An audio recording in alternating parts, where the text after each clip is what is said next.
வானத்தையும் பூமியையும் படைத்த சர்வ வல்லமையுள்ள தேவனை ஸ்தோத்தரிப்போமாக. இரவு முழுவதும் கண்ணின் மணி போல பாதுகாத்து இந்த புதிய நாளை காணும்படியாக ஜனவரி 10ஆம் தேதிக்குள்ளாக நம்ம வழி நடத்தி வந்த தேவனுக்கு நன்றி செலுத்துவோமா? பரிசுத்தமுள்ள எங்கள் நல்ல தகப்பனே, ஸ்தோத்தரிக்கிறோம், துதிக்கிறோம் ராஜா. இந்த காலை நேரத்திலும் உம்மை நோக்கி பார்க்கக்கூடிய கிருபையை கொடுத்ததற்காக நன்றி தகப்பனே. அப்பா, இந்த நாளிலும் உங்களுக்கு பிரியமில்லாத எந்த காரியத்தையும் செய்யாதபடி உங்க பிரியமான பிள்ளையை வாழ உதவி செய்யுங்கப்பா. இந்த நாளிலும் எங்கள் தேவைகள் எல்லாவற்றையும் சந்தித்து நாங்கள் சோர்ந்து போகாதபடி உடைய வார்த்தை கொண்டு எங்களை குணப்படுத்துவீராக. ஆண்டவரே, இந்த நாளிலும் நாங்கள் யாருடைய வாழ்க்கையை பார்த்தும் பொறாமை அப்படின்ற ஒரு எலும்புரிக்கை எங்களுக்குள்ள எப்பொழுதுமே இல்லாதபடி அதற்கு எங்களை விலக்கி காத்தரலும் தகப்பனே.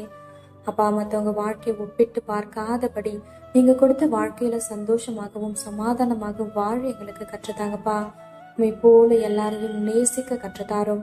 இந்த காலை நேரத்தில் சுபிக்கிற ஒவ்வொருவரையும் ஆசிர்வதிங்கப்பா. அவர்கள் குடும்பங்களையும் செட்டைகளால மூடி மறைத்து பாதுகாத்து கொள்ளும். துதி கன மகிமையெல்லாம் ஒவ்வொருவருக்கே செலுத்துகிறோம். இயேசு கிறிஸ்துவின் இனிய நாமத்தில் சுபிக்கிறோம் எங்கள் ஜீவனுள்ள நல்ல பிதாவே, ஆமென்.